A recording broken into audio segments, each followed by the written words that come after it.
उन्होंने बीजेपी में शामिल होने को मना कर दिया, लेडी ग्रेड हो रही है। भारतीय जनता पार्टी का तो काम ही है लोगों को डराना धमकाना, यही काम है। तो ये वीरेंद्र सचदेवा जी को कैसे पता लगा? मुझे लगता है कि ईडी वाले रेड बीच में छोड़ के उन्होंने गाड़ी भेजी होगी, भागे भागे गए होंगे वीरेंद्र सचदेवा जी के पास कि सचदेवा जी देखो देखो ये कागज़ बनाया हमने, इसमें कुछ कसर रह गई और फर्जी कागज़ कुछ जोड़ने हो तो बता दो। ईडी का इस्तेमाल भारतीय जनता पार्टी अपने राजनीतिक कारणों के लिए करती है। ईडी की रेड का मतलब कि वो व्यक्ति कट्टर ईमानदार है, कट्टर देशभक्त व्यक्ति है और बीजेपी के खिलाफ चुनाव में कहीं ना कहीं काम कर रहा है। गोवा के अंदर भी 2027 में आम आदमी पार्टी की सरकार बनने जा रही है। ईडी का भारतीय जनता पार्टी और चुनावों से कोई लेना देना नहीं है। 2022 से ईडी आम आदमी पार्टी के पीछे लग गई।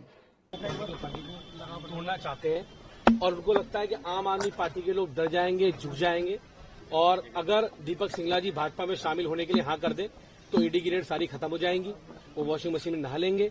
लेकिन वो कट्टर ईमानदार है, कट्टर देशभक्त हैं। हमारे नेता अरविंद केजरीवाल कट्टर ईमानदार है, कट्टर देशभक्त हैं। और मैं फिर बताना चाहता हूं कि मोदी जी, आपकी तानाशाही का अंत जरूर होगा इस देश के अंदर। आप जिस तानाशाही के दम पे, ईडी और सीबीआई के दम पे आप आम आदमी पार्टी को खत्म करना चाहते हो, आम आदमी पार्टी खत्म होने वाली नहीं है। आम आदमी पार्टी इस देश के युवाओं की, देश के दबे कुचले समाज के लोगों की आवाज उठाने का काम करती है। और आज जिस तरह से हमारे आम आदमी पार्टी के नेता दीपक सिंगला जी घर पे रेड करी गई है, ये बहुत दुर्भाग्यपूर्ण है कि आज आम आदमी पार्टी से इतना घबरा रही है भारतीय जनता पार्टी। गोवा चुनाव को लेकर इतना डरी हुई है, इतना घबराई हुई है क्योंकि उसको पता है कि गोवा में, गुजरात में, पंजाब में आम आदमी पार्टी की बढ़ती हुई लोकप्रियता से आज वो घबराई हुई है। चाहे पंजाब, चाहे गुजरात, चाहे हमारा गोवा और दिल्ली में जब हमारी चुनाव हो रहे थे तब भी आपने देखा कि कैसे जगह जगह ईडी रेड की गई। हम तो संघर्ष करने वाले लोग हैं और संघर्ष करेंगे इस देश को बचाने के लिए। आज मोदी जी को चिंता नहीं है कि कैसे देश में लंबी लंबी लाइन पेट्रोल डीजल की लगी हुई है, उनको चिंता है कि आम आदमी पार्टी ना खड़ी हो जाए। उनको चिंता नहीं है कि 22 लाख बच्चों के नीट का एग्जाम वो नहीं करा पा रहे, उनके नीट का एग्जाम लीक हो रहे हैं, लेकिन उनकी ईडी और सीबीआई आगे धरना यहाँ आकर वो करने का काम करिए। तोता मैना है कि सरकार कहने पे काम कर रहे हैं। आपके मुख्यमंत्री को भी अरेस्ट किया था लेकिन आपने कुछ नहीं किया। आप बोलते हैं हम आंदोलन करेंगे, संघर्ष करेंगे। आंदोलन तो कर रहे हैं, संघर्ष तो कर रहे हैं। क्या कर सकते हैं हम लोग? संघर्ष कर रहे हैं। आज भी संघर्ष करने के लिए यहाँ पहुंचे, संघर्ष कर रहे हैं। डर थोड़ी रहे हम इनसे, न डरेंगे। सड़क पर आपका कोई संघर्ष नहीं है। हम सड़क पर तो खड़े हैं, रोड पर कहाँ खड़े हैं? सड़क पर तो खड़े हैं हम लोग। तीनों की होते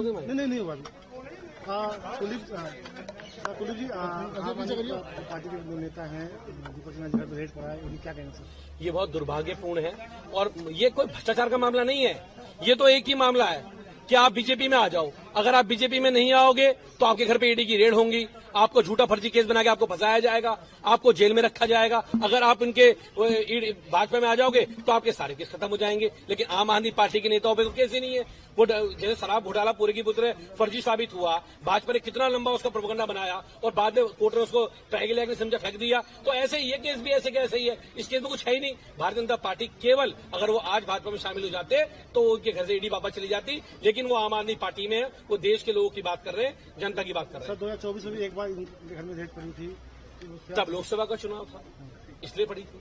आज गोवा में सह प्रभारी की भूमिका में काम कर रहे हैं, उनको डेटा चाहिए कैसे आम आदमी पार्टी आगे बढ़ रही है। आखिर गोवा जैसे सुदूर राज्य में आम आदमी पार्टी की लोकप्रियता कैसे बढ़ रही है, 2 विधायक कैसे आ गए, तो इसलिए उनको ये है कि उनको डेटा चाहिए। बस पहले रेड बीच में छोड़ के उन्होंने गाड़ी भेजी होगी, भागे भागे गए होंगे वीरेंद्र सचदेवा जी के पास कि सचदेवा जी देखो देखो ये कागज़ बनाया हमने, इसमें कुछ कसर रह गई और फर्जी कागज़ कुछ जोड़ने हो तो बता दो। वीरेंद्र सचदेवा जी को कैसे पता? इसका मतलब कि ईडी का इस्तेमाल भारतीय जनता पार्टी अपने राजनीतिक कारणों के लिए करती है और यह अब बिल्कुल स्पष्ट हो चुका है कि ईडी की रेड का मतलब ये नहीं कि वहाँ कोई करप्शन हुआ है, वहाँ कोई गलत काम हुआ है। ईडी की रेड का मतलब कि वो व्यक्ति कट्टर ईमानदार है, कट्टर देशभक्त व्यक्ति है और बीजेपी के खिलाफ चुनाव में कहीं ना कहीं काम कर रहा है, जिसकी वजह से बीजेपी ने उसके ऊपर ईडी की रेड कराई है। पहले हमारे पंजाब के लीडर्स के ऊपर ईडी की रेड कराई जाती है, उनको धमकी दी जाती है बीजेपी ज्वाइन कर लो, नहीं करते हैं तो उनको गिरफ्तार कर लिया जाता है। और अब जब बीजेपी को ये लगा कि गोवा के अंदर भी 2027 में आम आदमी पार्टी की सरकार बनने जा रही है, गोवा में बीजेपी की सरकार को आम आदमी पार्टी से खतरा है, सीधे सीधे लोग जुड़ रहे हैं आम आदमी पार्टी से बड़ी संख्या में, तो गोवा के सह प्रभारी दीपक सिंगला के यहाँ पे रेड करके उनको गिरफ्तार कर लिया जाता है। हमारा सवाल सीधा सा है कि ईडी को बनाया तो गया था टेरर फंड्स को पकड़ने के लिए, ईडी को बनाया गया था ड्रग मनी को पकड़ने के लिए, लेकिन ये तो कोई काम करती ही नहीं है ईडी आजकल। आपने कोई खबर सुनी है कि ऐसा कुछ किया हो? ईडी का तो काम एकमात्र यही रह गया है कि आम आदमी पार्टी के नेताओं पे प्रेशर डालो, उनको बोलो कि बीजेपी ज्वाइन करें, और ना करें अगर तो उनको गिरफ्तार करके जेल में डाल दो। ये सीधे तौर पर दिखाता है कि बीजेपी और ईडी एक साथ मिलकर काम कर रहे हैं। मैं तो यहां तक कहूंगा कि ईडी अब एक पॉलिटिकल विंग बन चुकी है भारतीय जनता पार्टी का, और कोई क्रेडिबिलिटी ईडी की आज के दिन में नहीं रह गई है। कंपनी बनाकर रिश्वत का खेल, ब्लैक मनी का खेल सत्येंद्र जैन ने शुरू किया था, और अब आम आदमी पार्टी के दूसरे नेता भी उसमें लगे हैं, जैसे दीपक सिंगला उसके एक उदाहरण है, संजीव अरोड़ा उसके एक उदाहरण है। देखिए, मुझे लगता है कि सचदेवा जी को झूठ नहीं बोलना चाहिए, और सच्चाई का एक पैमाना ये हो सकता है कि अगर सचदेवा जी के यहाँ पे ईडी, सीबीआई, पुलिस किसी की रेड करा दो, नोटों की गड्डियाँ निकल के आएंगी उनके यहाँ। कैसे सरकार चला रहे हैं, किस तरीके से दिल्ली के अंदर, वो सबको पता है। नोटों की गड्डियां निकल के आएंगे अगर उनके यहाँ पे रेड करा दी जाए तो, लेकिन उनके यहाँ रेड तो होगी नहीं, क्योंकि वो तो बीजेपी के अंदर है। और उनको बड़ी सहूलियत है इस बात की कि जिसके चाहे उसके यहाँ रेड करा दें, और किसके यहाँ रेड कराते हैं, जो बीजेपी के लिए थ्रेट साबित होता है उसके यहाँ पे रेड कराते हैं। अगर ज़्यादा गुमान है सचदेवा जी को कि उनकी पॉपुलैरिटी है, मोदी जी की पॉपुलैरिटी है, बीजेपी की पॉपुलैरिटी है, तो अपने बीजेपी को कहें कि दिल्ली के अंदर दोबारा चुनाव करा लें, उनको उनकी असलियत पता चल जाएगी। आज के दिन मोदी जी और भारतीय जनता पार्टी पूरे देश में अलोकप्रिय हो चुके हैं, लोगों की नफरत है उनके प्रति।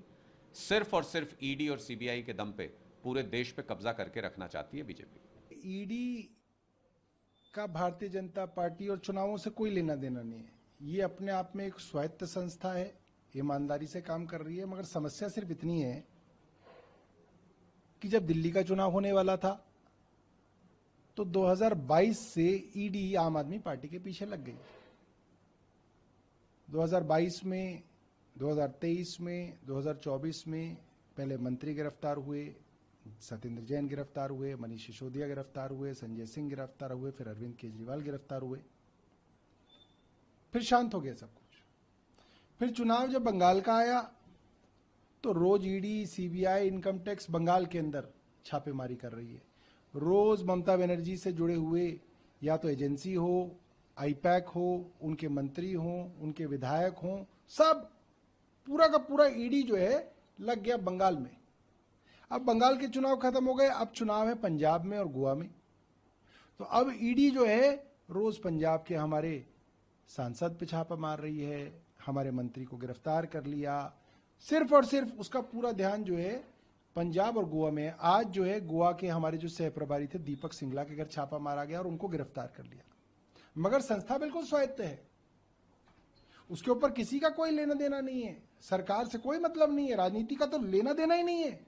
बस जहां चुनाव होते हैं वहीं पे विपक्षी दलों के नेताओं के ऊपर छापेमारी मार के पहले कोशिश की जाती है कि ये भारतीय जनता पार्टी में आ जाए। जैसे हमारे सांसद मित्तल साहब के यहाँ छापा मारा गया, वो भारतीय जनता पार्टी में चले गए। अब वो केस का क्या हुआ, क्या बरामदगी हुई, कहां, सब गायब, कोई बात ही नहीं है, पूछताछ के लिए भी नहीं बुलाया जाएगा। और जो लोग नहीं माने संजीव अरोड़ा, उनके यहां दोबारा छापा मारा ईडी ने और उनको गिरफ्तार करके ले गए।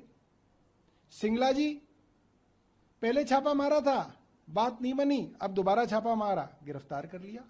मगर ईडी स्वायत्त है।